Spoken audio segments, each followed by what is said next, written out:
Welcome to Still Unbelievable, a podcast by Reason Press, where we examine religious claims, especially those made by Christians, and we regularly respond to items that are featured on the podcast Unbelievable. We embrace dialogue, but as sceptical former believers, we will also criticise unfounded claims and unsupported beliefs.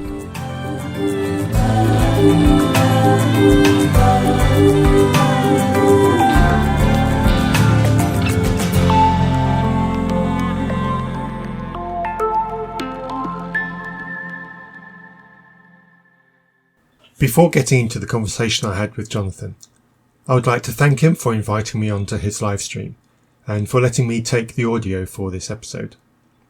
Conversations between Christians and atheists, specifically former believers like myself, are often messy and unproductive, with each side accusing the other of being unreasonable or even unnecessarily incendiary. And yes, Christians have said that some episodes of Still Unbelievable do fall into that category. This conversation between Jonathan and myself is not like that. We may disagree, and we may end the conversation with our original views intact, but I do think there is a better understanding of views and reasons, and sometimes that is the best we can hope for. This audio is edited to remove conversational artifacts, but nothing that we discussed is removed or changed. If you want to see the original unedited livestream video, the link to that is in the show notes.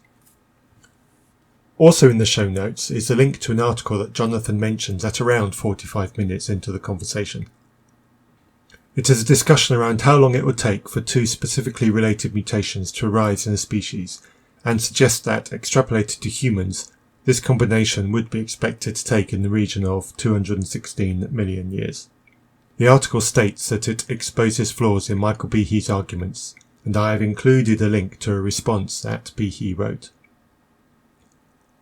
When Jonathan mentions this article, he compares the mentioned 216 million years for two specific mutations with the estimated 9 million years for human-chimp diversification. Now that I've had an opportunity to read the articles and think about the challenge, I think there is a flaw here in retrospectively looking back at something that happened and concluding the chances are too small for it to have happened. Natural selection through mutation can only work with what it's been given, and so whatever mutations occur, they will be the ones that get inherited. Imagine you have a standard deck of playing cards. You shuffle them and deal them all out face up. That's the randomness of mutations. Take a note where the 2 and 3 of hearts are in the deck you just dealt. Now shuffle and deal out again. What are the chances of the 2 and 3 of hearts being in the same position again? It's going to be vanishingly small. Yet you managed to produce this combination on the first try. This is the challenge with looking back at what evolution produced, and then retrospectively calculating what the odds of that combination were.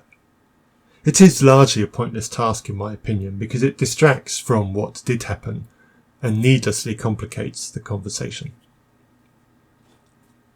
With that introduction done, please enjoy the conversation that I had with Jonathan McLatchie. All right, so hello and welcome everyone. This is another live stream. I'm your host, Jonathan McLatchie, and I'm very honored to be joined this afternoon by my friend Matthew Taylor. I've been on his podcast before called Still Unbelievable, which is basically a response to Unbelievable by Justin Barley, and the podcast that Justin Barley hosts called Unbelievable, where he brings on Christians and non-Christians to have a constructive dialogue and debate. And Justin subsequently, 10 years into his podcasting career, published a book called Unbelievable, ? Why after 10 years of talking to atheists, I'm still a Christian. And Matthew Taylor is a contributor, I believe, to the response book that came out in response to that particular book, which is called Still Unbelievable. And so Matthew Taylor hosts the podcast Still Unbelievable, and I was on twice actually. Once with I was on second time with Brian Blaze. Who was the guy I was on the first time was Andrew. It was Andrew Knight, yes. He's Andrew my Knight, co-host over on Still Unbelievable, yes. Yes, so had two very interesting, stimulating discussions there. And so I wanted to return the favor and have Matthew on my channel. I'm not sure if he's been on any Christian channels previously. Have you, Matthew? Or I'm not sure I have. So, and I'm also a live stream version as well. So 2 ticks. Thank you for the invitation, Jonathan. Yeah, you're welcome. It's good to have you here. So you also are an ex-Christian, and you grew up in a Bible-believing Christian family, and into your adult life, you went through a deconversion process. Do you want to maybe give us a little bit of introduction to that and tell us a little bit about your story?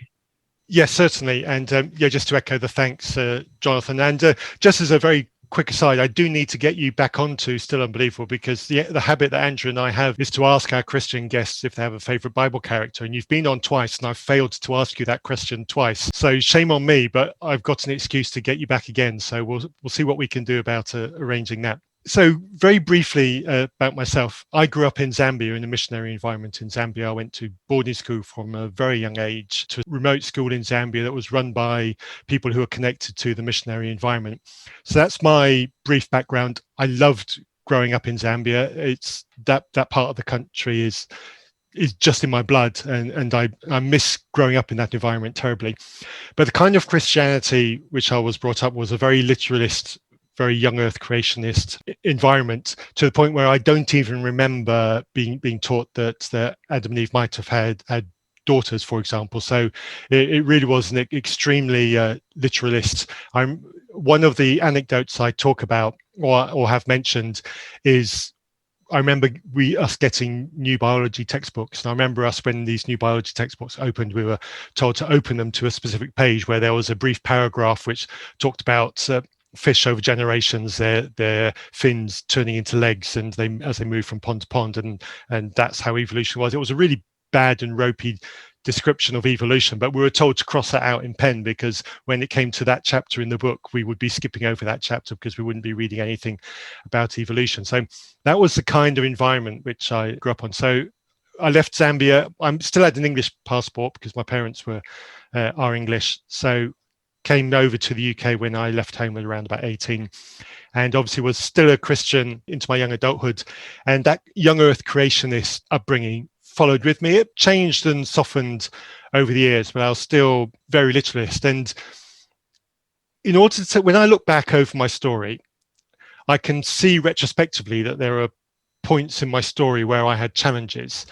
But I think when I was going through my actual deconversion, deconstruction, let's just use those words interchangeably, they all mean roughly the same thing, which started around about my mid-30s. So about 15 years ago, I would say, is probably when that really started. And I described the actual process of my deconversion taking about 3 years, from when I first realized that I was actually having serious doubts to the point at which I actually said to myself, now I no longer believe, or when I realized that now I no longer believed. So that period I describe as about 3 years. But when I look back retrospectively, I think previous to that 3 years, there were little points where I can look back and I think, okay, I had challenges to my mindset then, which I needed to do something with. And I suspect that those just seeped in through. And certainly one of them was a really good friend of my girlfriend, now my wife, at the time. She'd grown up with him, known him for many years. I got to know him, obviously, because he was her really good friend. And he disappeared from our lives around about the time we got married. And there's a whole story about that. But around about that time, the last time we saw him, he came out to us as gay. And it was really quite uncomfortable conversation. And I was very much an anti-gay person at that time. And I feel, if I'm honest, I feel a little bit of shame of that moment, because what that person needed from us, his friends, was acceptance and love. And I utterly failed to give him that. And sorry, I'm actually tearing up talking about that, because that's how much it affected me. And that's how much we miss that friendship as a couple. And so that really shook me when I realized actually what had happened, that as a Christian, my duty was to act to this person in love, and I hadn't.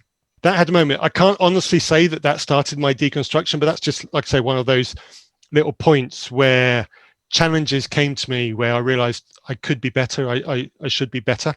And then on the flip side of that, as I got older, I got involved in cars, and there was a group of people that I knew, and we would just enjoy their cars. We would regularly do track days. And this was a group that I enjoyed being with because of the car connection.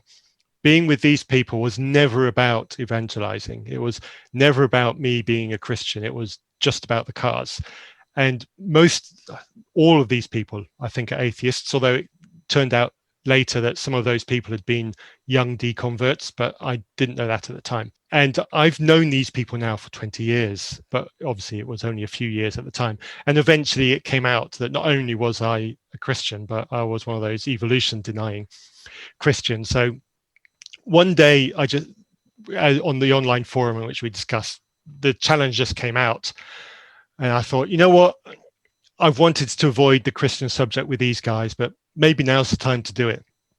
So I went all in, basically, with pushing my Young Earth agenda. And I want to be polite. So they basically handed my butt to me. You know, their knowledge of science was far superior to mine. They had an answer to every creationist trope that I wanted to give. And I came away from that conversation feeling really battered, feeling really bruised, thinking, how on earth could these people be so ignorant of the truth? And it was a genuinely painful experience for me. And there was also an element of cognitive dissonance in myself during that moment. I didn't immediately recognize it as that, but it really was quite a difficult emotional and mental experience for me. So I decided then I really needed to learn a lot more about evolution. So I put a lot more effort into evolution. And to kind of set the scene, around about this time, I'd got a job where I was working a lot from home. And that was also around about the time that podcasts started to become a thing. So I was working at home. I had iTunes on the computer and I would listen to podcasts. And so I would be listening to The Skeptic's Guide to the Universe, to Point of Inquiry, which I think at the time was fronted by DJ Grothy.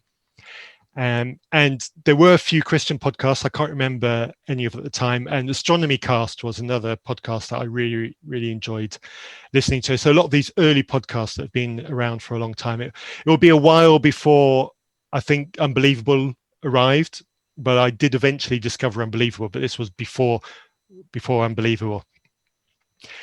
And what I found during that was when I listened to Christians talking about young earth creationism and scientists talking about evolution and cosmology and the age of the universe, I realized that there was actually a stark difference with the way that people talked and with the way that the scientists explained not only what they knew, but how they knew what they knew, and with the way that the young earth creationist pastors would talk about that.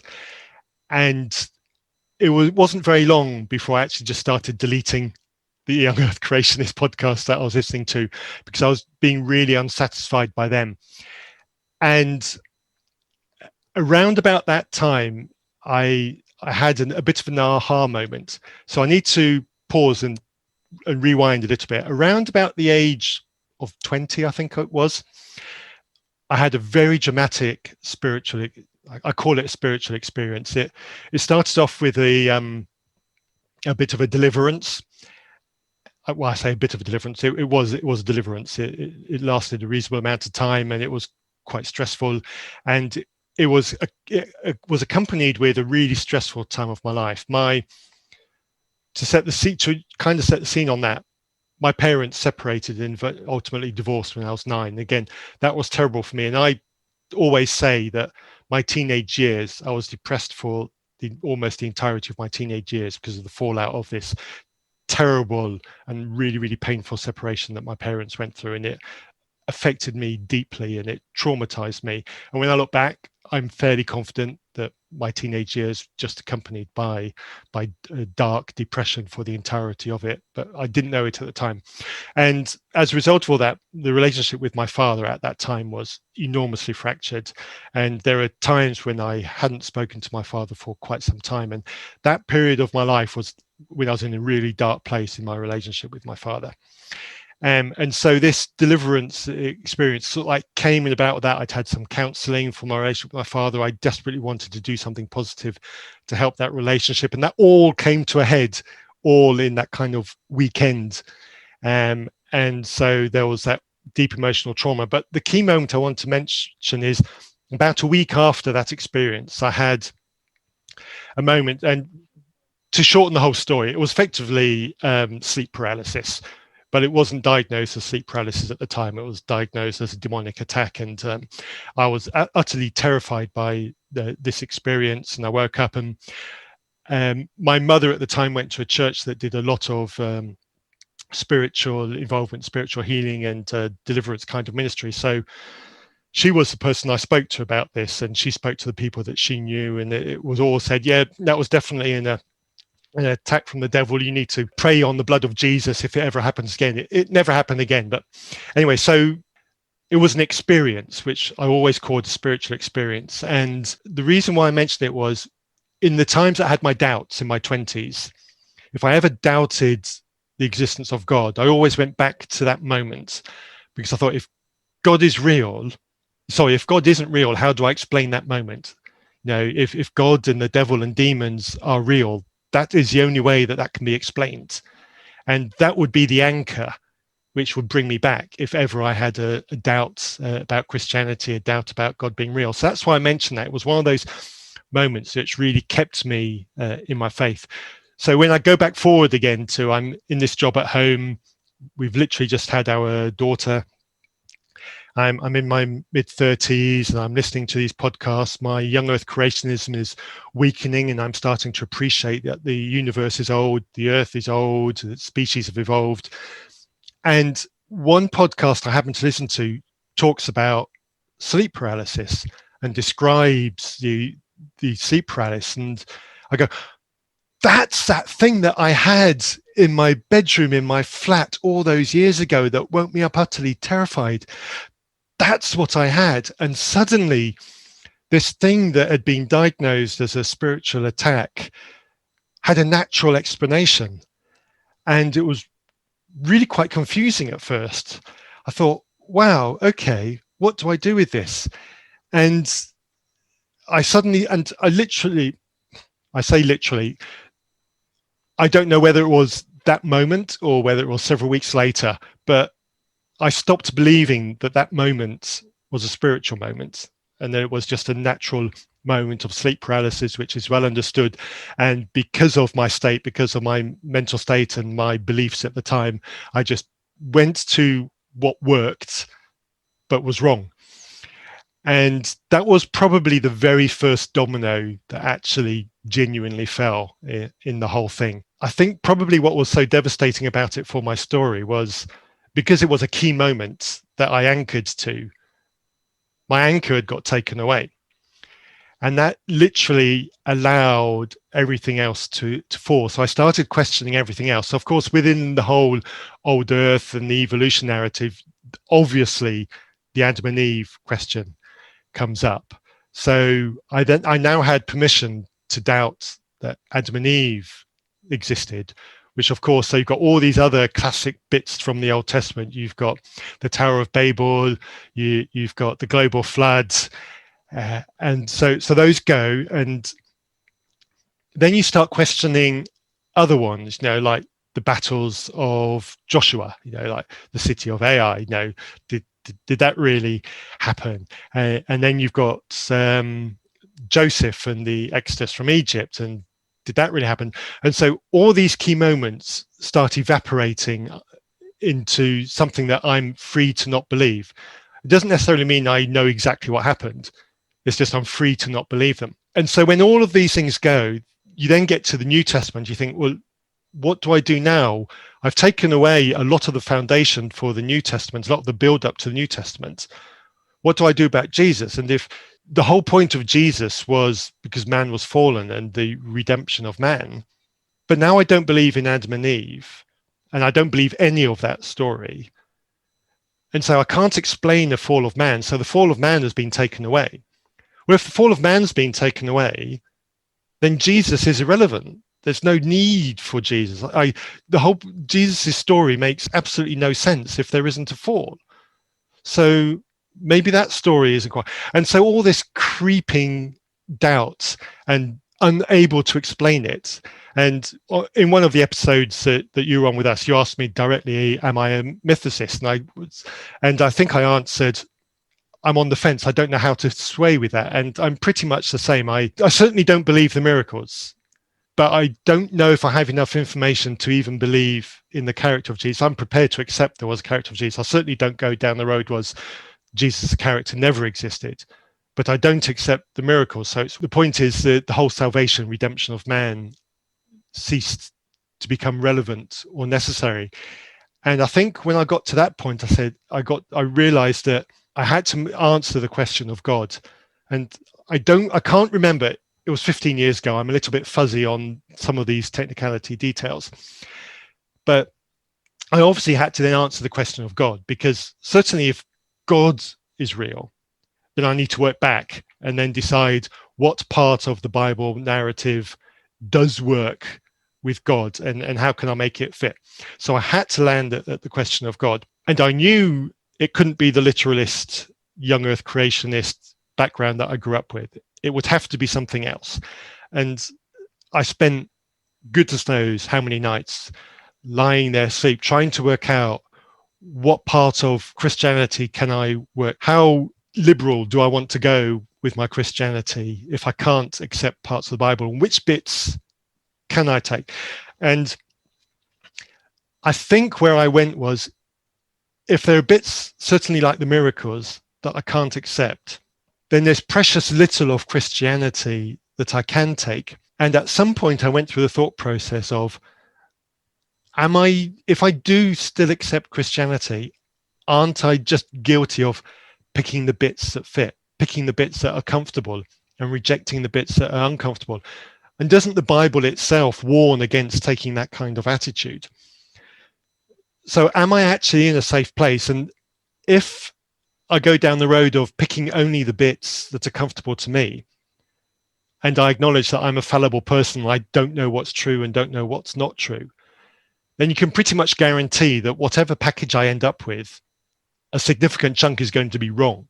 And if I don't know which bits are wrong, and I have no way of knowing which bits are wrong, then what's the issue with just rejecting all of it? And so at some point I got to that question. I went, oh, can I?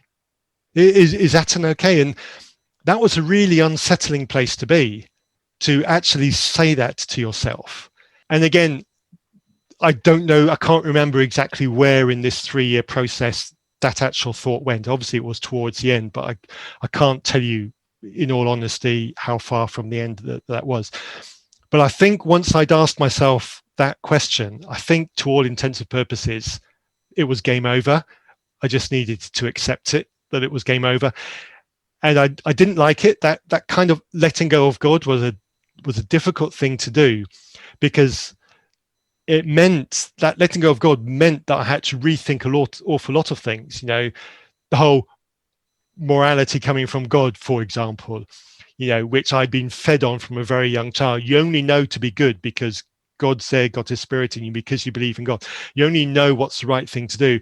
That kind of, and the Holy Spirit dwelling within us gives us guidance, and that kind of thing had been fed to me constantly, you know, from a very young child. And I had to work out how I was going to do that, because if I said no to God, it meant that I had to make I had to accept the position that all of these things were me.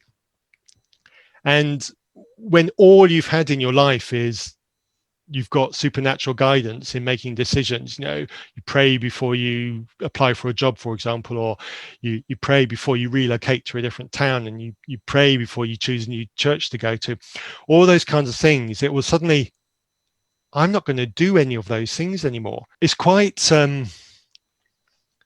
want to say unsettling, but it's not really the right word. It's a strange place to be when you realize all of these things that you're used to. It's like a blanket that's been around you for your entire life. And you're suddenly at a point where, you know what, actually, it feels like I should take this off, but you don't know what it feels like to take it off. It was, I hope the metaphor works for those who are listening, but it was a really strange place to be. But then eventually, and this is a moment that I remember, I was walking back home from doing a shopping trip in town. And I was just going through these things one more time. And they'd been going through my mind for weeks and for weeks. And I thought, you need to decide, Matthew, you need to decide that your mindset during all of this isn't going to work. It's one way or the other. And I said, okay, it's a no then. And it was just like, suddenly it was like, yeah, I'm free. And it was really odd. And I felt it was like a weight was lifted. And I appreciate that the Christians aren't going to like that metaphor coming, but it really was how I felt. And I felt like I was walking a little bit taller in that moment, because all of that questioning and all of that doubting over those 3 years, it takes a toll. And when you decide, right, I'm done. And it wasn't a sudden decision. The sudden was the realization that this is and it really was. It was freedom of, I'm free, I'm liberated, life is great, I'm not going to be struck down by lightning, and I'm still not going to go out and murder anybody, and it's wonderful. And so basically that's where I got there. It's a real rocket ship story through. I don't know how long that took me, but happy to take any questions or any details on that. I'll just note as a quick thing, actually, we talked about this off air, so I'll go and answer it straight away. Actually, there is obviously the question of my wife and what happened about that. I would like to say that there was a lot of fear through going through this process, because what I haven't said is also going through this process, I did read quite a lot of blogs from people who'd been through a similar process to me. So I'd read a lot of blogs. I got involved in a bit of a blogging community of people who'd done that. And what I'd noticed was there's a very, very high attrition rate of marriages where one partner deconverts and the other one stays. And that world was a world full of pain for the people that experienced that. And I was terrified of that happening, utterly terrified. I didn't want to do that. And a phrase that I've said, I think it was on the Graceful Atheist podcast, where I told my story. I said, I tried not to hurt the person I cared about the most by being quiet about it, but it comes out, and in being quiet about it, I hurt the person who I care about the most. So I would like to say, if anyone's listening, don't do what I did. I did do the wrong thing, and I should have been open about it. I should have shared my concerns with my wife. It was probably the single biggest mistake I made in the whole of that. And I want to acknowledge and not hide away from that. It was a rotten mistake to make. I denied my wife the shared journey with me, regardless of what was going to happen.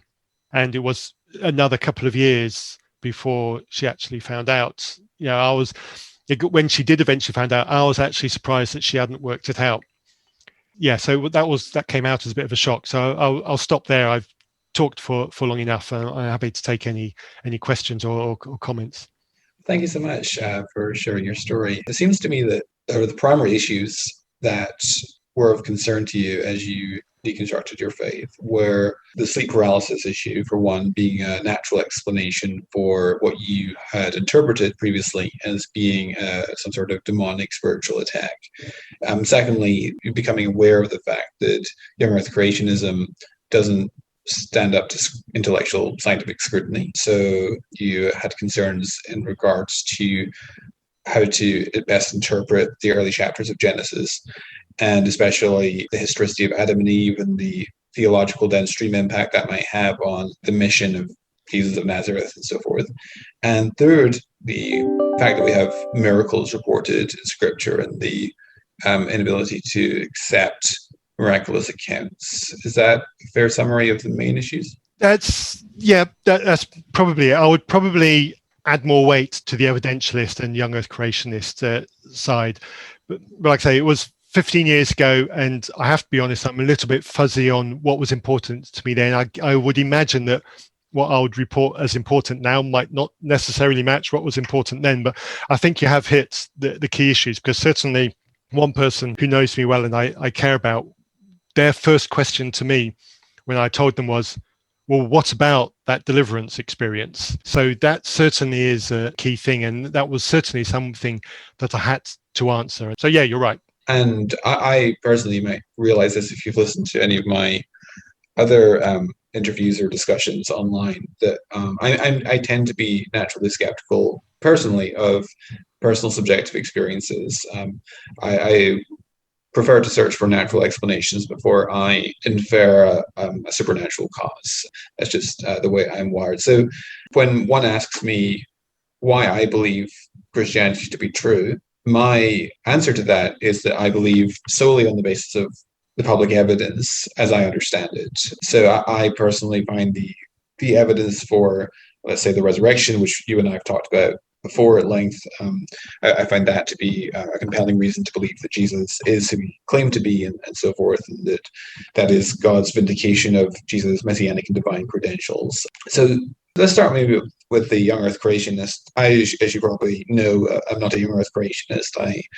I think that there's overwhelming evidence that the earth and the universe are very, very ancient. And I even think that there is some good evidence for common descent.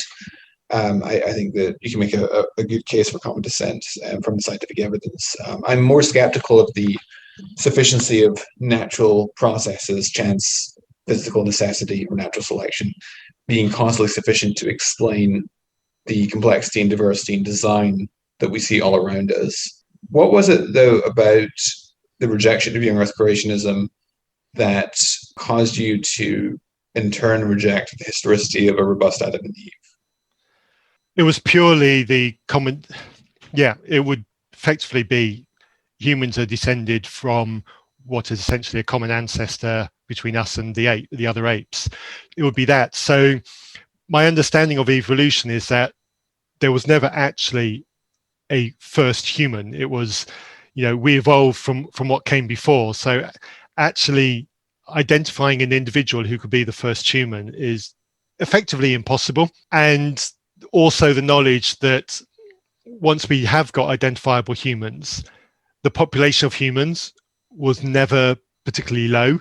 It might have been down as low as thousands or tens of thousands, but it is not anticipated that it was low as hundreds. So certainly down to a couple is highly, highly improbable. So it was a combination of those two things makes a single couple not really viable. If they existed, they either existed, there's two options that I've heard of Adam and Eve existing. One would be a God-ordained couple as part of the existing population. And the other one is, I think it's one that Joshua Somodar says, where there was an existing human population and they were created and literally plonked into the Garden of Eden alongside these existing humans, and they effectively bred into them. I'm not sure how we could validate either of those options scientifically. So beyond a way of being able to test for them, I don't see why they should be taken any more seriously than interesting ideas. Okay, so I'm not as convinced that the population genetics data necessarily precludes the possibility of there being a primordial couple. I do think that it does if you place that primordial couple within the past 100,000 years. But I think if you are prepared to go further back than that, I think that there are population genetic models which are consistent with a primordial pair that we're all descended from. But let's just suppose, for the sake of argument, that you're correct. I think that the reason why many people consider Adam and Eve to be incompatible with the idea of common ancestry is not common ancestry per se, but rather gradualism. The idea that there's never a first human per se on the evolutionary scenario, in the same way that it's very difficult to quantify how many hairs it takes on a human face to qualify as a beard, right? We recognize the beard when we see one, but it's not like you get one more hair, now you have a beard when you did previously, right? And so, and likewise, when an adolescent becomes an adult, there's not a defined day. I mean, we might say that's my favorite analogy, that one there, yes. Yeah, but which day did my teenager become an adult? Yeah, quite. Yeah, it's fairly arbitrary. We might say it's on the 18th birthday, but it's a convention. It's a very gradual thing. And likewise, on a gradualist scenario, there's no first human per se. It's all on a continuum. Yeah. However, if you accept the premise, as I do, that life exhibits unmistakable hallmarks of design, and that natural processes of chance and physical necessity are demonstrably insufficient to explain the appearance of design that we observe in biology, and that the time scales that are allowed for the chimp-like ancestor to human transition are just far too short based on population genetics analysis for natural selection to be the best explanation, to be an adequate explanation. Then that opens the door for moving away from that gradualistic scenario to embrace a more saltationist view. And once you start, so for instance, you could envision that God created humans using a previous organism's genome as a template, for example, which would result in the same sort of nested hierarchical distribution that we predict on common descent. Now, one might say that that's ad hoc. However, I think that that is less of a concern if you recognize, as I do, that naturalistic processes are inadequate to explain the A to B transition. Then I think that it's legitimate to consider whether there are any alternative scenarios to that gradualistic paradigm. Does that make sense? Yeah, I think so. Yeah. Where would I go with that? There's a couple of points I would think on that. I think probably the first thing I would say is under an evolutionary model, where what works best is more likely to be inherited by the next generation. What we're going to get to after not many generations is something that looks designed for the environment that it's in. So I'm very happy to accept that the evolutionary model will end up with something that people are quite happy to interpret as design. So I have no issue with people looking at things and saying that looks design. It may do, but how do we test that it is? And I'm sure you've heard this one before, but for people who believe that God created everything and that therefore everything is designed by God, how do you differentiate design from non-design when everything is effectively designed? We probably don't need to go down that road. The one that I would stick with is, natural selection and evolution will end up with something that works in its environment and de facto looks designed. So I just don't see an issue with that. So I don't see it being a problem. Okay, sure. So just a few points there. So let's circle around, first of all, to the issue of Adam and Eve. So even if you have an initial population that's more than two individuals, let's say 10,000 individuals, what have you. Let's say that they are created de novo by God, by divine fiat, as opposed to a gradual scenario. Now, that doesn't preclude that their genome has been synthesized using a previous organism's genome as a template. That's a possible view, I think. So let's suppose that we have an initial population, and you have Adam and Eve within that initial population, that founding population, who serve as kind of the representatives, the tribal representative of that population. And so you've got this corporate representation scenario where Adam and Eve serve as the first priest and priestess of mankind. That, I think, salvages the traditional understanding of Adam and Eve, even without an initial primordial couple, where Adam and Eve are still. And it also takes care of certain issues like where did Cain get his wife and so forth without getting into incestuous issues. It also takes care of so in Genesis 4, where you have Cain being concerned that someone's going to find him and kill him. Well, who's there? There's no other people. It also takes care of, well, who's he building a city with in Genesis 4 and so forth. So there seems to be, at least it's not conclusive, but there are suggestive clues in scripture that there may also be other people around at the time. And I think it's perfectly legitimate for a Christian to suggest tentatively that one possible model is that Adam and Eve are the representatives, the tribal representatives of the founding population of mankind, which I think, would that be a legitimate perspective from your viewpoint? Yes. Let's assume you've got me to a point where I accept there's a God again. That would certainly be an option. And I suspect that if I was to go back into Christianity, that's probably an idea that I would find very attractive, but I'm not there, so I haven't got the preconditions required to accept that as a proposal, but certainly I see how it fits. The pushback I would want to give on that idea is it's an idea that's trying to fit a narrative rather than evidence. Let's explain the evidence. Do you see what I'm saying? And I think it's going back about it the wrong way. It's starting from the Genesis narrative and saying, okay, well, let's just accept on face value that that's the truth. What story can we retrospectively give to humanity to fit into that? I'd rather see some archaeological evidence found, some bones saying, oh, this descendant couple have got DNA that's different to what we see from humans who have come from the common ancestry tree. Why is this the case? Is there a way that we can explain this, or something like that, or that kind of thing would genuinely be a problem for me if that kind of evidence came out, and because then we would have evidence where there's a narrative that could actually fit that physical evidence, and the standard evolutionary model would probably struggle to explain that. So I would like to see that kind of evidence trickle down, and then we go, okay, we've worked out what that is from the evidence that we found. It's this building into it from the wrong direction, which I quibble with a little bit. Okay, sure, that's fair. So here, just a few comments. Before I address that particular point, let's circle back to one thing you said in your previous remarks, where you said that in order to make the argument for design in biology, we have to find a way of distinguishing between design and not design. So if, and this is, I think, is a problem with an argument that is sometimes ill-advisedly put forward by the likes of Ray Comfort, that we know that a painting requires a painter, therefore a creation requires a creator. Yeah. And of course, as you know, that begs the question, because the whole debate is this a creation that we're actually living in, right? Yeah. And if the whole universe is a painting, then how do we know it's a painting? Because there's nothing to distinguish it from. Yeah. There's no non-painting that we could compare it to, no point of contrast. And I completely agree with that critique of this kind of a Ray Comfort style approach to making that case. However, I think you can make a more nuanced argument for design by recognizing, as I do, that not everything is designed, and that, for example, I don't think the Grand Canyon is designed. I don't think God chiseled out the Grand Canyon. Right? I think it's the product of chance and necessity. Right.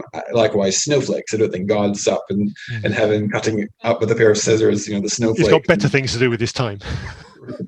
Exactly. These are the products of natural law, chance and physical necessity. Right. And we can distinguish, I think, between things which are the products of mind and conscious deliberative agency, and those which are the product of physical necessity and chance, because by virtue of the possession of a semiotic dimension or complex specified information that is characteristic of design systems and not characteristic of non-design systems. For example, when you read a book, we know that it's a product of design because the letters spell out meaningful sentences and meaningful paragraphs, and we recognize that there's a higher level objective which is accomplished by the working together of the numerous letters which are arranged in a particular way in order to spell out a meaning.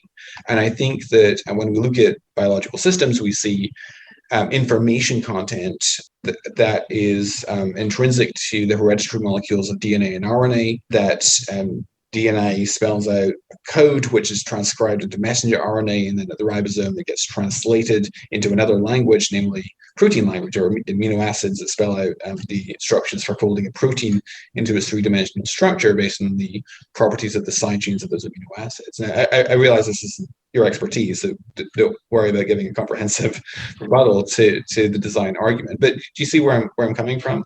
Yes, I do. And yeah, this is a little bit above my pay grade in terms of the knowledge that probably this is definitely an area where I would need to defer to the experts. And obviously the obvious question then is, well, which experts do you trust? And obviously I believe the evolutionary experts who say that this appears to have evolved from more primitive form, like we had RNA before and then we had DNA, and that they're working on how RNA may have come about, what sugars or whatever it was that the prefix that. Yeah, I much prefer looking at the stars than looking at what's at the other end of a microscope. So my interest is much more in the stars, the evolution of stars, the formation of planets, and those kinds of things. So I defer to the vast majority of biologists in the arena who say that they're happy that this evolved and it wasn't created. Probably the other thing I would say, actually, which I think is probably be the more important thing from my perspective, is, let's say for argument's sake, there is a God and God is the source of everything that we've got. Then I would want to see the evidence that there's a God behind it in all the bits that matter.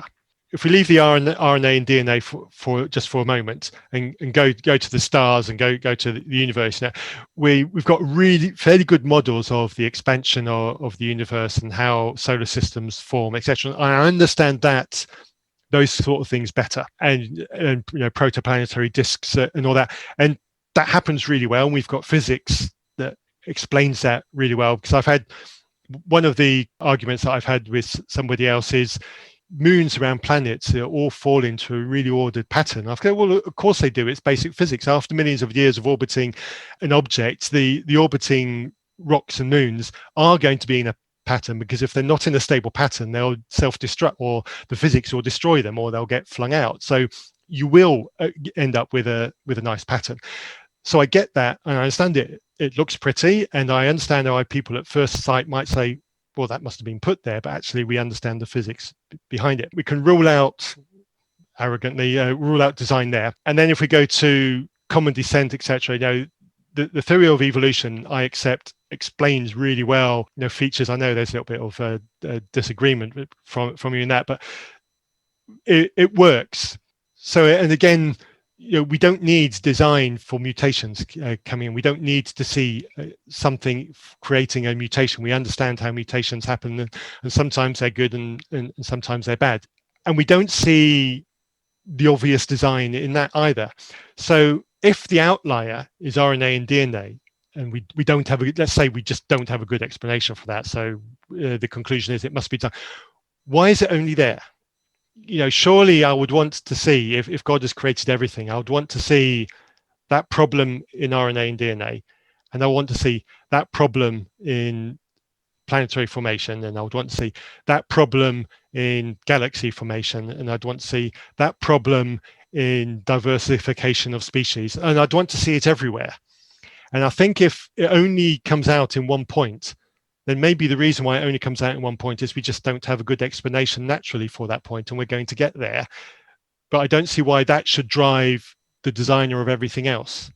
Have I explained myself well there? Yeah, I'm not sure that it follows that if we have certain features of the world that exhibit evidence of design, that all features of the world should exhibit evidence of design. I'm not sure that follows, but I would argue that well, first of all, you want to defer to the experts, which is fine. But most origin of life researchers would admit, I think, that the origin of life research is at an impasse, right? And so there is no good currently explanation for the origins of the first life, the origins of the first RNA polymers, the origins of the first protein structures, and so forth. How do you explain the origins of DNA replication with all of its different components that need to work together? How do you even get from an RNA to a DNA world, DNA protein world? No one really knows the answers to those questions. And then I would argue that there are many macromolecular machines which seem to defy explanation by natural selection, random mutation, the origins of protein structures, which seem to be extraordinarily rare within sequence space. I would refer you to Douglas Axe's work on that topic, although there's other research as well, though Axe most notably on the rarity of amino acid sequences forming stable and functional protein structures. And then you've also got the issue of population genetics and so the fossil record gives you a pretty good handle on how much time you have to accomplish A to B transitions in the history of life. So for instance, the human-chimp divergence is thought to have happened around 6 million years ago. And there was a paper published in the Journal of Genetics 2008 by Rick Dewart and Dina Schmidt, who are two mathematicians. And they basically presented a population genetics model where, and these are mainstream guys, they're not intelligent design theorists, but they were doing a population genetics model looking at how much time it would take for a two-step mutation to arise in a transcription factor binding site. And according to their math, in a hominid population, bearing in mind that until very recently, the size of the hominid population, the effective or the breeding population size was something like 20,000 individuals per generation.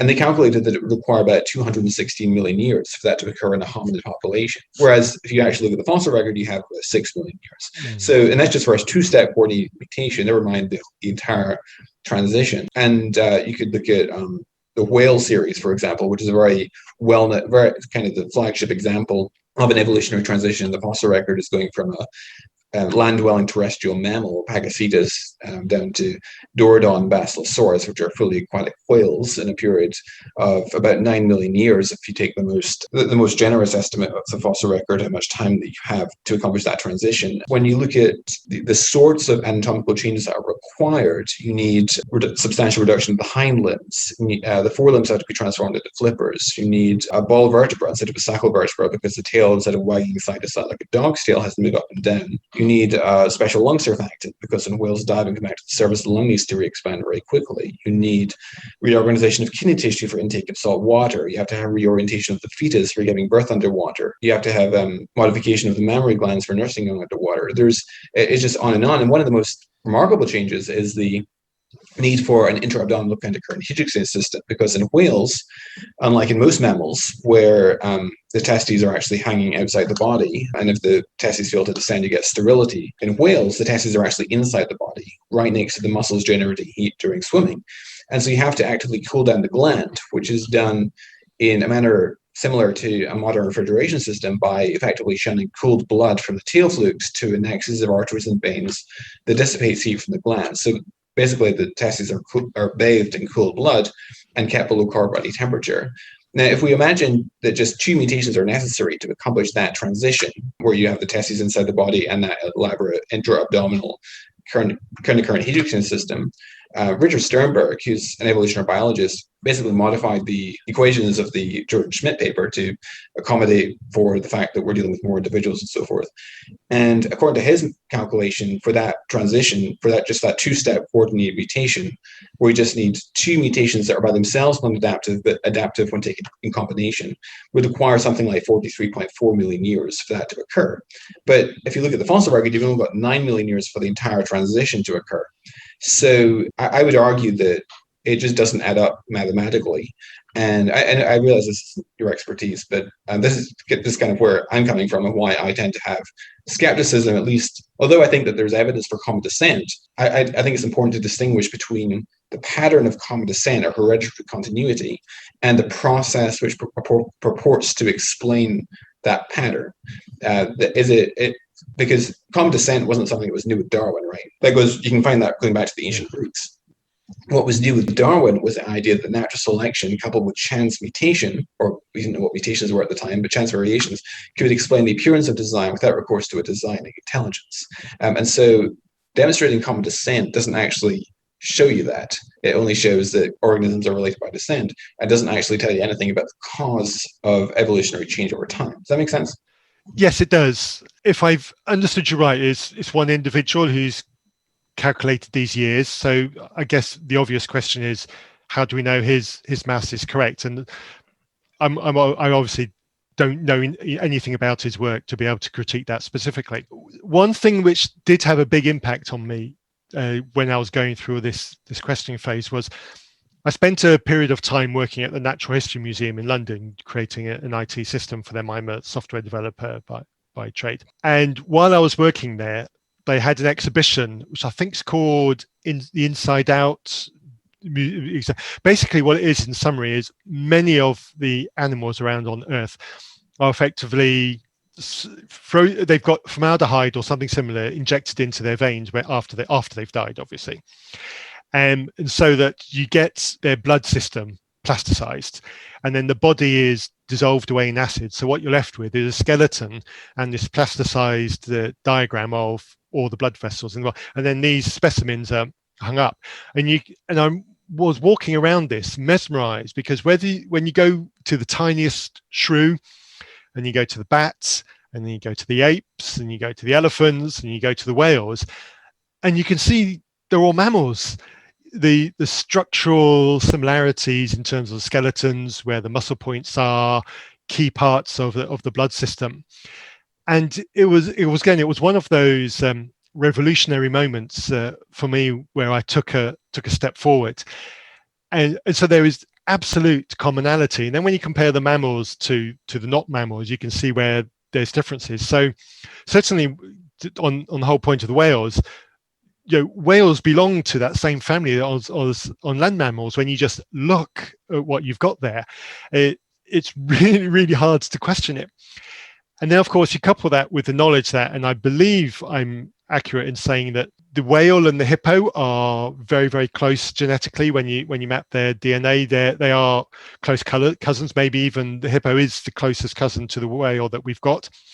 So again, there is something there. So it's very definitely a strong hint of a land mammal or a semi-aquatic land mammal moving into the ocean, or did it go the other way? Whichever. So there are definitely pointers and indicators there that there's something going on. So I certainly think that it's a sound conclusion to come to based on the evidence that we've got. Obviously, the time is challenged, and I can't speak to the time. The challenge is to work out how it happened rather than did it happen. Yeah, and I'm not contesting that it happened. I'm not contesting that the A to B transitions that we observe in the history of life happened historically. Yeah. So I'm not rejecting the idea of common descent per se. The question is, did God help it along?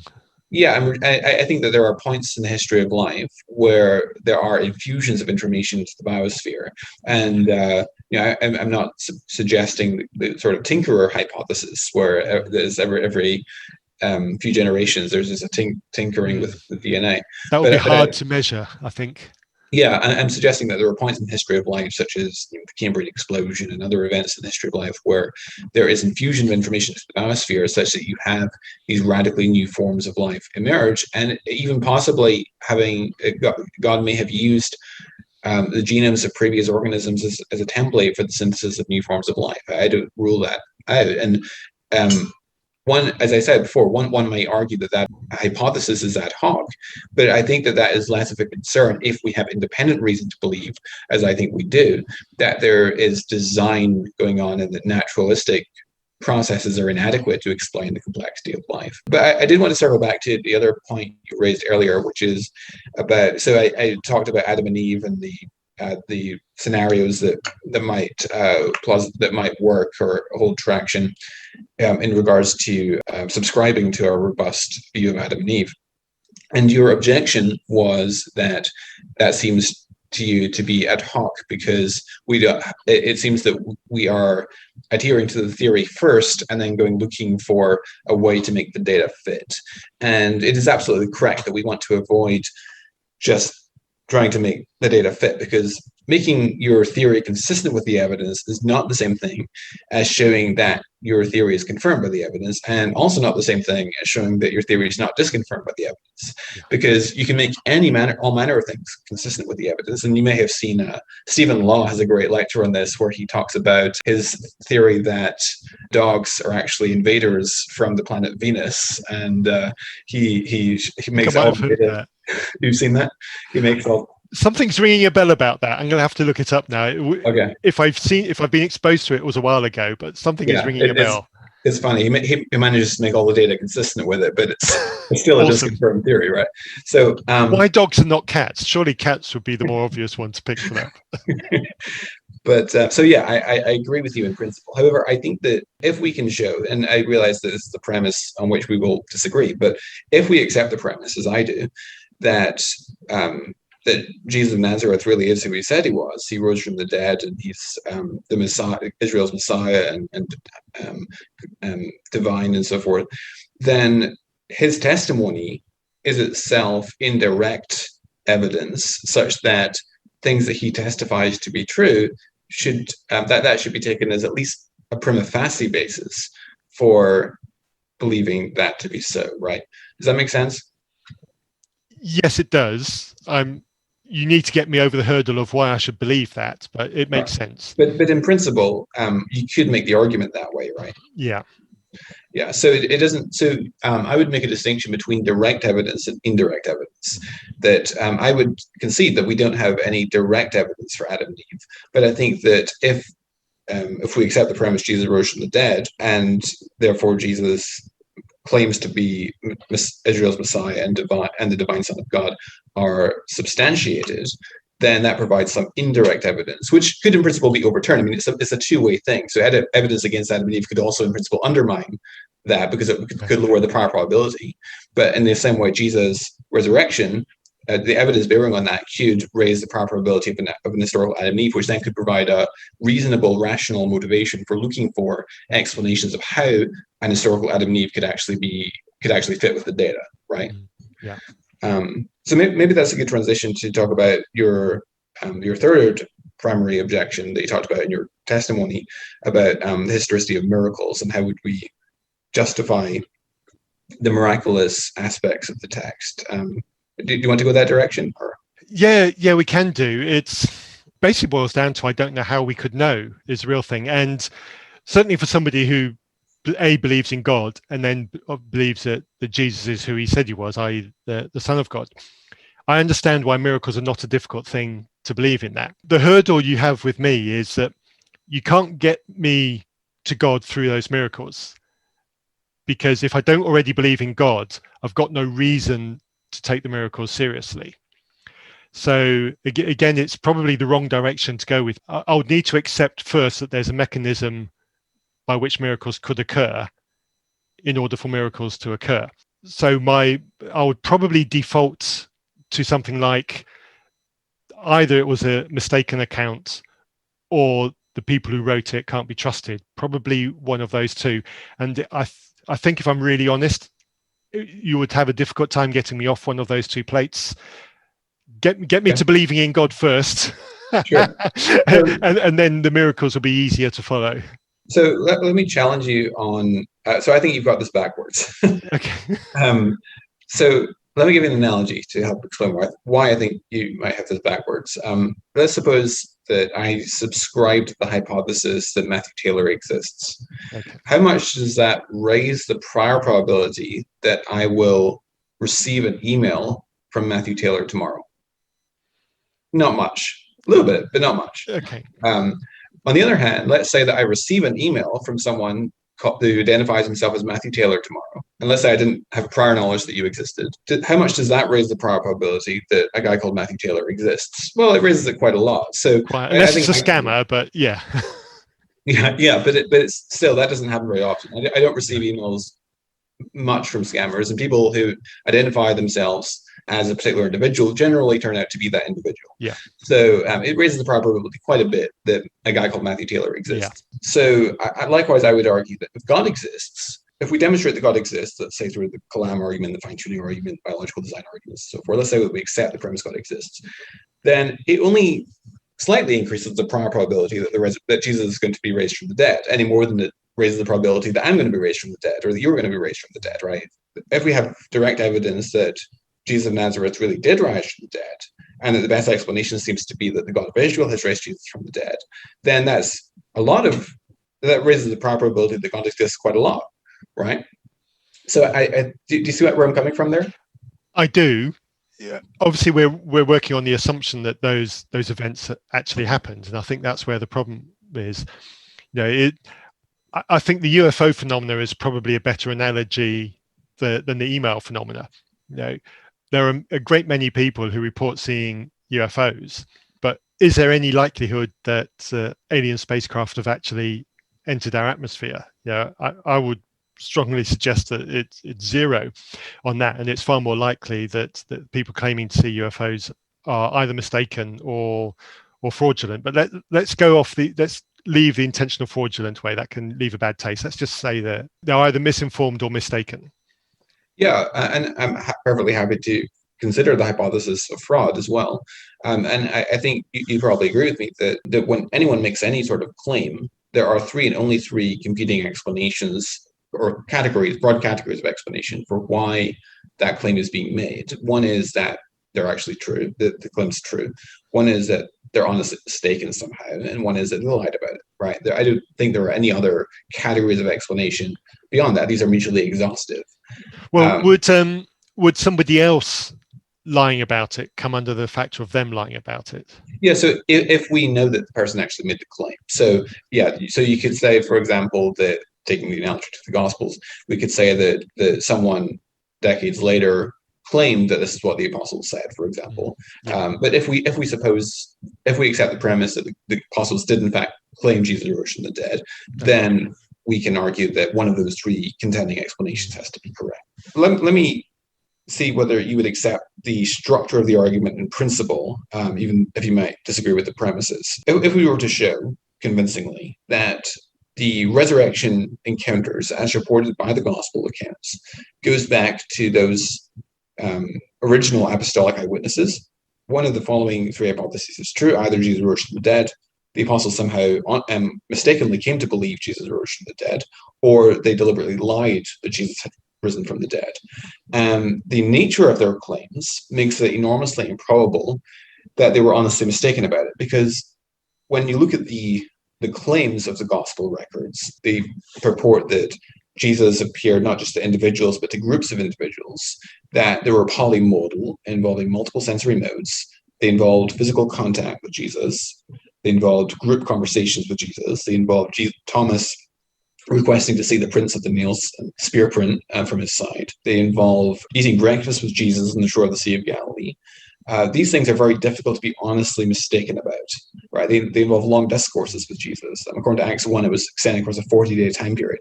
So these things are very difficult to be honestly wrong about. And so that's enormously improbable. And then really the two remaining contending hypotheses are Jesus rose from the dead, or they deliberately lied about it. And the circumstances of the testimony of the apostles makes it, in my opinion, quite improbable that they were lying about it. And you know the argument that the apostles seem to have been willing to die and suffer persecution and immense suffering as a result of their testimony, which is quite a bit more probable given the hypothesis of sincerity than given its falsehood.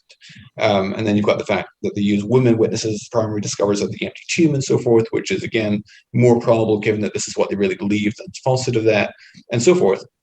And so do you see how such an argument could be wielded if you accept the premises? Yes? Yes. Mm-hmm. Yes, on the assumption that the premises are true. Yeah, I don't see how I could disagree with that. Okay, so if it were shown that the claim about the resurrection in the gospel accounts, that goes back to the original apostles, would you think that the case for the resurrection were strong? If I was convinced that it came from them, then yeah, probably. I don't know what other things would have to fall into place. I've still got the issue of believing in God. And so there's kind of a double-edged sword thing going on here in my mind. And certainly, if you can get me to believe in God, that's based on the assumption that the apostle, those narratives come from the apostles themselves. It becomes much, much easier to believe. But trying to convince me of that when I don't already believe in God is too easy for me to come up with other objections to reject it. Wouldn't the evidence for the resurrection itself be evidence for God? Not primary, because humans being humans, they have written extraordinary stories. And before we went on to recording, we were talking about some of the extraordinary things that humans can believe, and we were sharing and express exasperation at some things that humans are prepared to believe, which we just don't appreciate. So it's way too easy to say, yeah, some people either believed some weird stuff or they wrote some weird stuff. And so with the background of humans writing and believing weird stuff, this is a weird stuff which can easily go into that pile and be lost in the annals of human literary history. It doesn't get me to the supernatural being of God. I don't think it even gets me onto the step. So that would be a consideration in terms of estimating the prior probability, right? So you would say that generally when we encounter what you consider to be weird stuff being testified to, it turns out to be false. And so likely this one also will turn out to be false, or something to that effect. Yeah. That's a legitimate consideration to bring to the table. In the same way that we might say that if we have a lottery and the lottery commissioner's son wins the lottery, it doesn't prove that something happened, but it seems that there's a little bit of some evidence that something's amiss, because in cases where that happens, it typically is the case that there's some sort of cheating going on, right? Yeah. So that's a fair thing to bring to the table. But there are also other, I would argue, considerations which can raise the prior probability of the resurrection. So I would argue. So I actually disagree with Carl Sagan and yourself, because I know you subscribe to this, that extraordinary claims require extraordinary evidence. And I have an essay on my website where I deal with it in quite a bit of detail. One of the critiques I would make of that is, let's suppose that we take any old Joe Blow who's died. The probability that God would raise him from the dead, even supposing God exists, is astronomically small, right? Because we've got so many people that have died, and it seems that none of them, or almost none of them, depending on your view of the resurrection of Jesus and Lazarus and people, but none of them, or almost none of them, have ever come back from the dead. And so, given that someone has died, it's enormously improbable that they're going to be raised from the dead. And I completely accept that. I do think it follows from that, though, that the prior probability of Jesus of Nazareth specifically rising from the dead is equally low.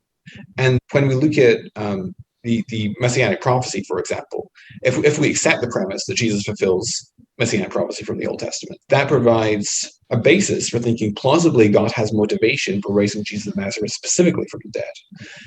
Also, if we accept the trilemma argument that C.S. Lewis put forward, which basically says that, okay, so if Jesus claimed to be God incarnate, which I think there's a good historical argument that he did, that's something that's very difficult to be honestly mistaken about. And he seems to have been sincere, given the fact that he got himself crucified for it. And so that raises the probability of him actually being correct. And that in turn raises the probability of it increases the interior probability of the resurrection also. So do you see how there are ways of raising the probability in Jesus' case, at least in principle? I guess so, but we've got this basic disagreement on, how much evidence is required to believe a claim. And for me, a resurrection claim is quite a big one. I made reference right to the beginning that I grew up in Zambia. In some rural parts of those cultures, you can hear some really, really strange stories. And one example of a story that I heard as a teenager was somebody, my dad had his own company building houses at one point in Zambia.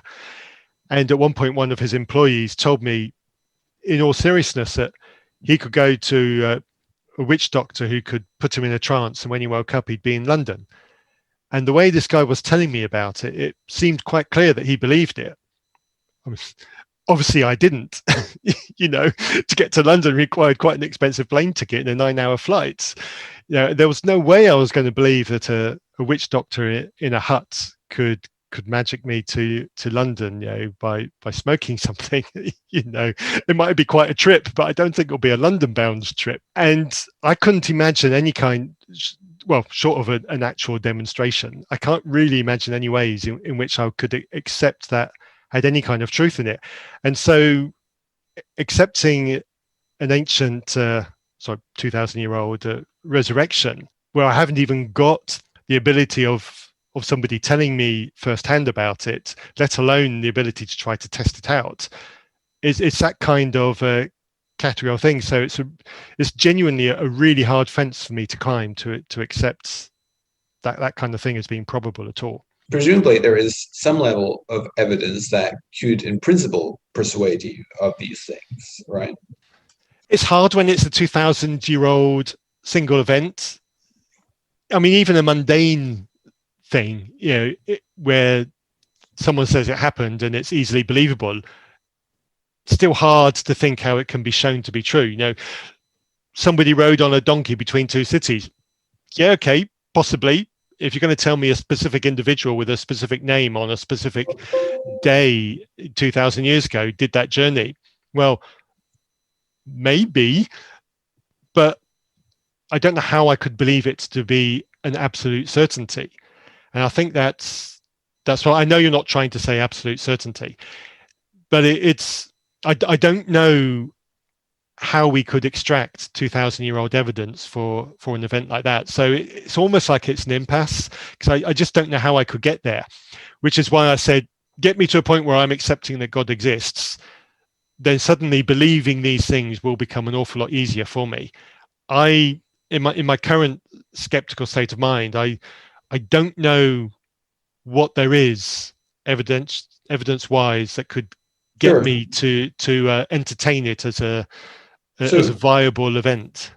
So Charles Babbage, who's a 19th century philosopher and mathematician, wrote that, and I quote, "If independent witnesses can be found to speak the truth more frequently than falsehood, it is always possible to assign a number of independent witnesses, the improbability of the falsehood of whose concurring testimonies should be greater than that of the improbability of the miracle itself," end quote.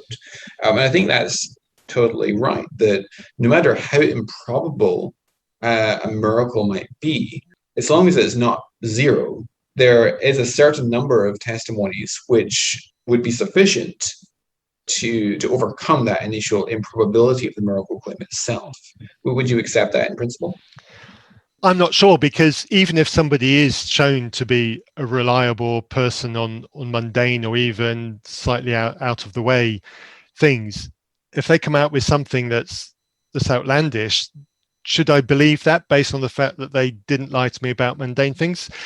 It's a really hard place to go, and probably the best illustration I can show you of that is one of my grandfathers.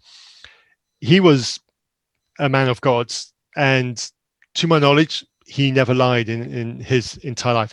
It's possible, as I certainly wasn't aware of them. He was a wonderful man. He died 24 years ago. I still miss him. I can still picture him. I absolutely loved spending my teenage years with him. I consider it a treasure that he was old enough to see me get married. Sorry that he died. Well, anyway, you know what I mean. But he told me this anecdote. Let's assume I'm remembering it correctly. He told me this anecdote that he was born in a room that overlooked the Taj Mahal in India. Now, it's possible that he said he lived or visited a room where he could see the Taj Mahal out the window, but my memory says he was born in it. But let's not quibble about which one of those it was. And so I carried this story with me for years. I was like, why would my granddad ever make up a story like this? You know, it's not the sort of thing that he would make something up about. And so I believed this for years. Eventually, I had an opportunity to find out where he was born. And he was born in India, but he was born in Ambala, which is hundreds of miles away from where the Taj Mahal is. So the anecdote, as I remembered it, was blatantly false. But of course, he'd already died by the time that I found this out. So I could never dig in to find out the truth of it. So me believing that story, because my grandfather was always a trustworthy, reliable person, was absolutely the wrong thing to do. And it's this kind of thing. I don't mind. I don't care. That sounds that sounds a bit provocative, but yeah, I'm not sure that the previous reliability on mundane things is necessarily a good thing for something that's less mundane. I think that it is epistemically relevant, and here's why. So if the gospel accounts can be shown to be correct on minor peripheral mundane things that would be difficult to get right unless the writer was an eyewitness or someone who spoke to eyewitnesses, then if we can build a cumulative case where we have dozens and dozens and dozens of these examples, then that provides, I think, a robust case that the authors of the Gospels and Acts are individuals who are close up to the facts, well-informed, and habitually reliable and trustworthy and truthful. And that is directly relevant to the resurrection, because if the resurrection claims that are given to us in the Gospels actually go back to the eyewitnesses, then we have to explain why they make the claims that we find in the Gospels, which includes the multisensory nature and character of the resurrection appearances and their extension across 40 days and so forth, the long discourses of Jesus following his resurrection, which are very difficult to explain on the hypothesis of being honestly mistaken. And furthermore, interestingly, Jesus returns from the dead on the Sunday, right? And that's is interesting. 1 Corinthians 15 mentions that Christ was raised on the third day in accordance with the scriptures, and scholars debate as to exactly what it means, because where's that third day motif in the Old Testament, right? We have reference to the resurrection in the Old Testament, but there's no obvious reference to it being on the third day specifically.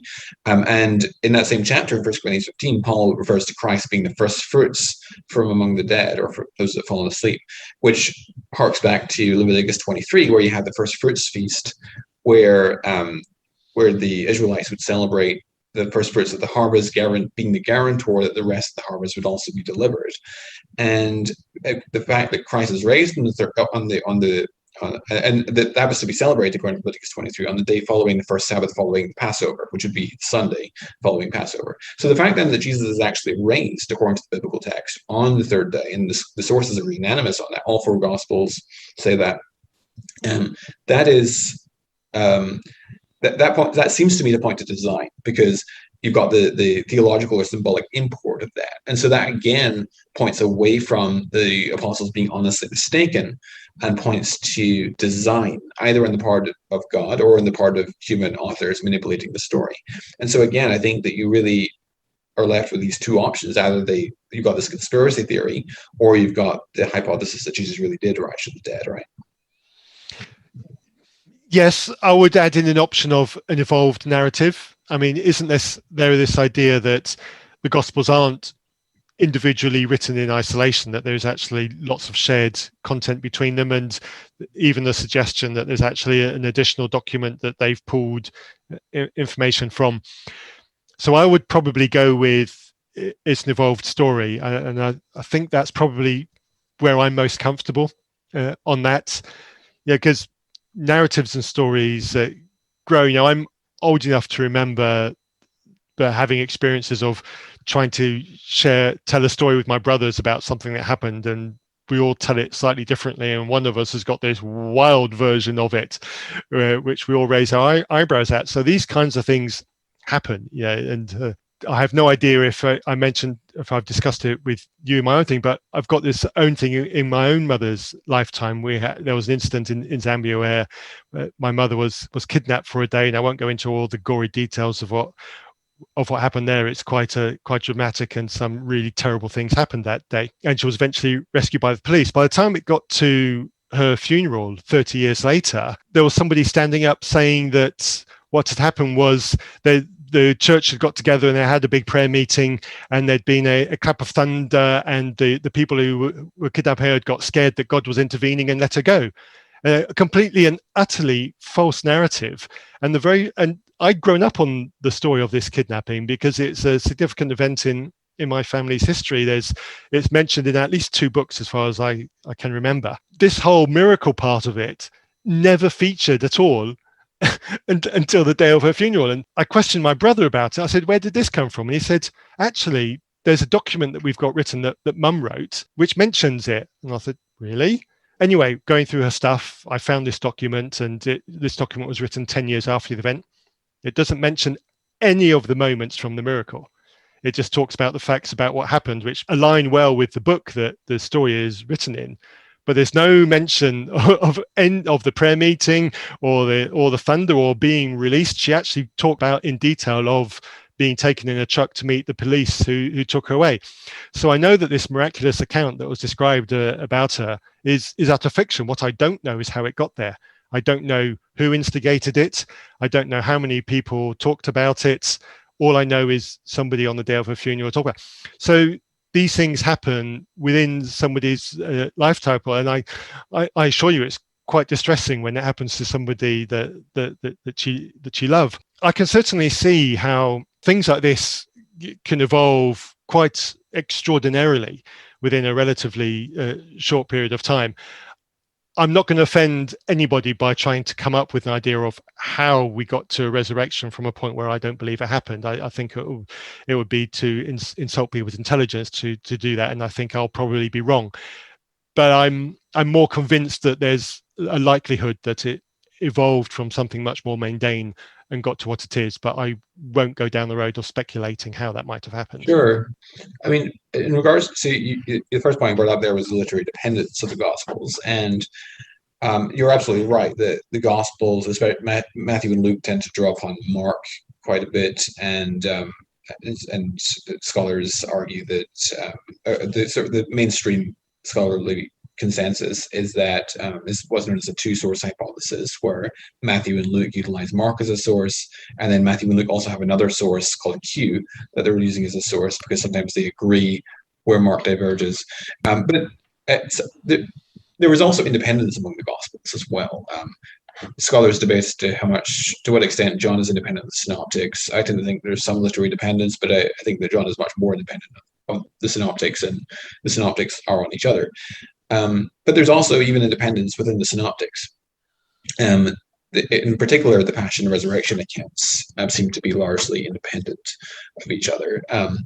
And the resurrection accounts also seem to be very not particularly. There's no signs of legendary embellishment. So, for example, one of the key texts in Second Temple Judaism concerning resurrection is Daniel 12, where the righteous of Israel are portrayed as shining like stars at the general resurrection, mass resurrection at the end of history.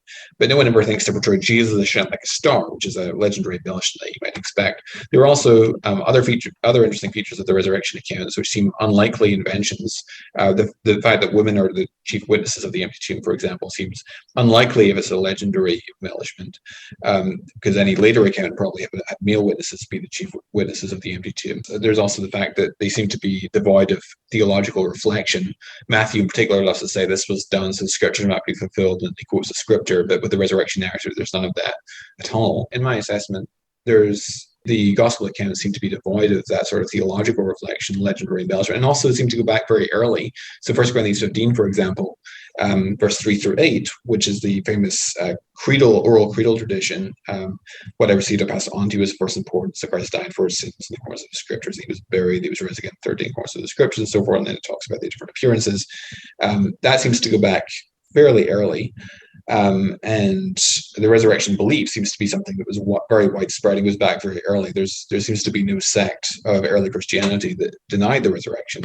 It's something that seems to have been quite universal. And also the Gospels, as I've said before, seem to be grounded in substantially reliable eyewitness testimony. Just one example quickly. So in Matthew chapter 10, this is an illustrative example of a phenomenon that you see throughout the Gospels, where there's this interesting correlation between the frequencies of names and the use of a disambiguator or qualifier. So my qualifier or disambiguator is McLatchie to distinguish me from other Jonathans who shared my first name. And the ancient world also had these sorts of qualifiers or disambiguators. And you may have heard this before, but this is from Matthew 10, where it lists the 12 apostles. The names of the 12 apostles are these. First, Simon. Now, he's number one ranking in Palestine, first in terms of male Jewish names. So first Simon, high ranking, called Peter. So you've got a disambiguator or a qualifier. And Andrew, his brother, is low ranking, but he's nonetheless identified in relation to his brother. And James, who's a high ranking, number 11th name, and the son of Zebedee, which is a qualifier, and John, number 5 ranking, his brother. Philip is 61st equal, so low ranking, no qualifier, and Bartholomew, 50th equal, so no ranking, no qualifier. Thomas, not even the top 100 male names, so no qualifier. Matthew, high ranking, number 9, the tax collector, qualifier. James, qualifier, the son of Alphaeus. He's got a high ranking name, number 11. Thaddeus, low ranking name, number 39th equal, no qualifier. Simon, high ranking name, the Canaanian, qualifier. And Judas, high ranking name, Iscariot, who also is a qualifier, who also betrayed him. So you see that sort of correlation where the names that have high frequencies also have a qualifier or disambiguator. And the frequencies of names differs quite starkly between Palestine and Egypt, just that even the male Jewish names differ, quite radically between Palestine and Egypt, and also they vary over time as well, just as they do today. Names like Archibald and Nancy are less popular today than they were like 50 years ago. So, and so that sort of pattern, and even if you are close up to the facts, your intuition about the relative frequencies of names is unlikely to be very reliable, and so that pattern seems to me to be something that's very difficult to fake and suggests that the authors are indeed close up to the facts. Does that make sense? Yeah, it does. My obvious question is, what's the data that's being compared with to get the names? Do you mean what's the source? So the sources would be ossuaries and documentary sources from the first century Palestine. Yeah. Okay. So this analysis on the names was conducted by Richard Balcom. He's a British scholar. Yeah, it's a name I've heard before. And do we know what time period they cover either side of? I forget exactly, but I could check that for you. Okay. It's just I'm I have heard of it, but I've not analysed it in detail. But I am vaguely familiar with this. The point of the questions was, does a few decades really make any difference to these kinds of names? I would imagine that the name's popularity will possibly not move as much as they do nowadays. I mean, these days with global news, etc., name popularity can change quite quickly. It wasn't that long ago when Kylie was a really popular name. Now it's there are other pop star names which are more popular. I suspect that Donald will become a very unpopular name in the next couple of years. So I would imagine that during that period the popularity of names might change on a lower frequency. So I don't see it being an issue. What's interesting though is that the apocryphal sources from the 2nd, 3rd, 4th century, the Gnostic and apocryphal gospels, they don't have that correspondence, so it doesn't pan out for those because they are far removed from the facts. And also, I mean, the Book of Acts gets lots of difficult things right. In the Book of Acts in particular, there's more than 100 examples of these sorts of hard things that the Book of Acts gets right. We're not talking about easy things like who was the emperor at the time that everyone would have known, but very specific, nuanced things that is best explained by the author being a witness to that which he talks about. And if Luke, or the author of Acts, was someone who was indeed a traveling companion of Paul, and was indeed, as he claims to be, with Paul in Acts 21, when Paul visits Jerusalem, then he actually met with the Jerusalem elders, including James and the other apostles. He was imprisoned along with Paul in Caesarea Maritima for 2 years, and so which is quite close to Jerusalem. So he would have had access to that treasure trove of living witnesses to Jesus' ministry and his resurrection, and therefore, and Luke seems to indicate that he, in his prologue to his gospel, that he got information from eyewitnesses. So that would be quite consistent with that. He would have access. He not only claims that he interviewed, or that he received information from eyewitnesses, but that he also shows evidence of actually having access to those eyewitnesses. Does that make sense? Yeah, it does. Getting little things right for me is fair enough, and certainly it would probably imply that some early knowledge was used, or sorry, what am I trying to say? It would certainly imply that there was some basic documentation or basic stories that were certainly used as a foundation, and certainly stuff that was known. It's a really hard leap to get me from those more mundane things correlate to something that's the complete opposite of mundane. That's the leap for me. I'm quite happy to accept that those mundane things correlate to this kind of low level knowledge and legacy and stories coming down, whether they were written down or transferred verbally, whether they were written by a third party or whether they're written by the original. It's very, very little consequence to me. It's getting from those things, even if they're all 100% right for the reasons I've already mentioned earlier, it doesn't get me to that really special thing. And it's for this whole thing that we disagree on about. This is something that's really extraordinary. So I need something that is a little bit more special to get me to take it more seriously. So would you at least grant that demonstration of accuracy on difficult mundane matters, and especially when highly specific, is epistemically relevant to the less mundane matters? Yes, I'll go in that direction without too much difficulty. Yeah. Okay, so it's getting me to the extraordinary. Yeah. So it is epistemically relevant because demonstrating the correctness of the accounts on difficult and specific mundane matters shows that they are indeed individuals who are close up to the facts and well informed. And that is directly relevant to showing the resurrection because it shows that these resurrection accounts also come from those same authors. Yes, but for the mundane things, there's no consequence to whether I believe them or not. If let's just pick something mundane. A street boy stole a roll of bread from a baker and ran off and he escaped with it. Okay, yeah, fine. Whether I believe it or not is of absolutely zero consequence to my life today. And if something else is accurate, then okay, yeah, maybe he saw that as well. But it does absolutely nothing. It's the extraordinary event, the resurrection. The consequences of accepting that, believing that, are quite literally life-changing. There's an enormous consequence to accepting that. Related to the consequences of accepting that, I need that elevated level of assuredness to be able to get there. Sure. And so I think what you're saying is that although the prior probability is not affected by how much it's going to impact your life, nonetheless, you need a higher level of, you need to attain a higher posterior probability in order to justify embracing Christianity again. Is that fair summary?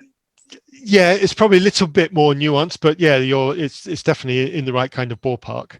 Okay, cool. So how much certainty would you need in the resurrection in order for you to consider being a Christian? That is a surprisingly difficult question to answer. Although it would probably need to be 100%. I mean, I was 100% sure of it when I believed. And if I believed again, I would probably need to be, because it's the linchpin of the entirety of the Christian message. So I don't know how I could be a Christian and not be anything but 100%. Or I'm not. Although the Bishop of Durham in the UK did call into question the resurrection 30 years ago, didn't he? So yeah, that is correct. But I mean, I'm not 100%, right? So I'm a Christian. So let's suppose that. I mean, I would say that I'm not certain Christianity is true, but I'm confident that it's true. Okay. And I would argue that one of my pet peeves actually is atheists talking about the word faith, because faith, in my opinion, so no beliefs do not require faith, right? Faith is something which is warranted in response to evidence. So I would argue that faith is directly correlative with the amount of evidence. The more evidence we have, the more faith is warranted in a particular position. So there's a direct correlation, in my view, between the amount of faith that I exercise and the amount of evidence I have for a particular proposition to which I need to commit myself. So let's suppose hypothetically that you were 95% convinced that Jesus rose from the dead. Would you lose any sleep? Probably. Yeah, let's take it in the context that without anything else, by the end of this video call, you were able to convince me that the resurrection was true to that level of confidence, and none of the other Christian beliefs were in me at that point. Yeah, I would have a terribly sleepless night over it. I absolutely would, because if it did happen, okay, I'm currently in a position where I doubt it, and I really don't know how I could believe it. But if that event did happen, regardless of whether or not I believe it did, of course I'd want to know, because the consequences are, as I've already said, enormous. So I absolutely would want to know. And yes, if you were able to get me to that point where I was doubting my doubts to that level of severity, it would be more than one night of lost sleep, I can assure you. Okay, and what about if it was 80%? Probably very similar. Okay. It would. So does the evidence that we've talked about and you've studied on other occasions for the resurrection, does it make you wonder whether Christianity might actually be true after all, even if you're not fully sold on it? Not anymore, because I did all that wondering during my deconstruction process, and all of the stress and all of the sleepless nights and all that happened during that period. And for me, the basic question was, how far is it reasonable to go wanting something to be true and not being able to get that need scratched? How far is it reasonable to go before you say, I give up? And I've gone past that point where I give up. So I don't lose any sleep over it now. I don't wonder seriously about it now, because what I haven't told you about is all those things that happen post deconstruction. You know, those moments of self-doubt, those moments of anger at your former belief, then the questioning, and then the depression about, well, how could I have been so stupid to believe it? All that stuff all came after the process. So I've gone to the point where, to use a colloquialism, the ship has sailed. You know, I've done my wondering, I've done my questioning, I've done my begging on my knees, I've done my crying myself to sleep, begging God to do something to reveal himself to me, to something to help me to believe, because I needed to. I've been through all that, and I'm at the point where I am now because I didn't get what I'd been begging for. So for me, what was critical was, how far do I do that before that's it, before the door's shut, before I'm done? How often do you look for the keys under the cushion on the sofa before you come to the conclusion that they're not under the cushion on the sofa? And that was the point that I've got to, and I passed that a long time ago. So I don't really wonder. Nothing really causes me much concern. I would need something quite significant to happen for me to backtrack that. I don't necessarily mean a Damascus Road event, because drugs might be able to explain that, but I would need something quite significant to yank me back. I'm comfortable in my non-belief now because I've been through the stress. I know I said the ship has sailed, that kind of implies a finality. I'm not the kind of atheist who says no, never. But I would need something quite significant for me to go, okay, now it's time to reanalyze. But because I'm genuinely quite comfortable in my non-belief now. The obvious follow-on question is what, but I don't know what the answer to that is. Do you think that could take the form of historical evidence, or would it need to be something more immediate and experiential for you? I don't know how I could get to historical evidence, because history by definition is really hard to examine. I've given my own examples from my own family where, something from history, recent history, my own lifetime, not my own lifetime, but people who I knew history, and they turned out to be less than accurate. So to go back even further in time, it's really hard, and I don't know how we could, short of a time machine, I really don't know how I could be confident enough in those events for me to seriously reconsider. Personal experience, maybe, but again, if it can be explained by drugs or dodgy foods or something else, then God needs to do something a little bit better than that. But I'm not going to rule out experience, but I don't know how an experience could do it.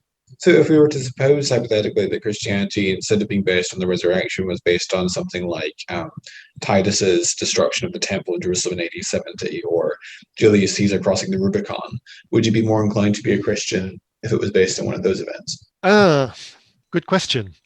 Unlikely. It's funny you should mention the Rubicon, because in preparation for something completely separate, I came across this snippet about, I think it's Suetonius, who wrote something about the crossing of the Rubicon. And in his account of it, he talks about this figure, tall and full of glory, whatever, who appears before Caesar when Caesar's doing his thinking, gives Caesar the confidence, and he steps into the water, and I can't remember what words are said about let the die be cast or whatever. I think that's the phrase. And then this figure disappears, and you read it through, and on a superficial reading, it sounds like an angel. It reads like an angel visitation. So reading through that, I have no problem whatsoever with the crossing of the Rubicon as an event, but do I believe the account from Suetonius of this figure appearing before Caesar and them having this conversation and giving him that confidence, and then this figure disappearing again? Well, I don't believe that part of the account. So it's back to this whole thing of, there are things which are mundane, which I can accept, but this is an example of an ancient historical narrative which has something in it which reads like it's a fabrication that's inserted into the story, either by Suetonius himself or somebody else. But that figure of that narrative about that particular individual reads like utter fabrication to me. Okay, well, maybe that's a good place to stop. But we've been going for an hour and 50 minutes, I think. We have. So that was a really great conversation, though, Matthew. Thanks for coming on, and we'll need to do this again sometime on another topic. Yes, thank you, Jonathan. We did hint about some things. It'll be great. This really was great. I listened to your conversation with Jake earlier, and I appreciated that, and I was confident that we could have a similar amicable conversation. So thank you for that. I really do enjoy this. Sometimes on social media I can be a little bit spiky. I accept that. I'm glad that this wasn't so good. Thank you. I enjoyed it, and thank you to people who are listened, and I'm quite happy to answer any follow-on questions. I've not seen what comments are down there. Please be nice to me. Yeah, I'll answer questions that can be answered if people have anything. Well, thank you. And we'll sign off here, and I'll sign off the live stream. But folks, also remember to subscribe and click the notification bell, and also go over to the Still Unbelievable podcast and check out Matthew's material there as well. In particular, the conversations I've done on Matthew's own podcast, I think are quite instructive also in talking about probability, miracles, the resurrection, and that kind of thing. So go check those out as well. All right, signing off here, and I'll see you guys in a future live stream. You have been listening to a podcast from Reason Press. Do you have any thoughts on what you've just heard? Do you have a topic that you would like us to cover? Please send all feedback to reasonpress@gmail.com. You might even appear on an episode. Our theme music was written for us by Holly. To hear more of her music, see the links in our show notes.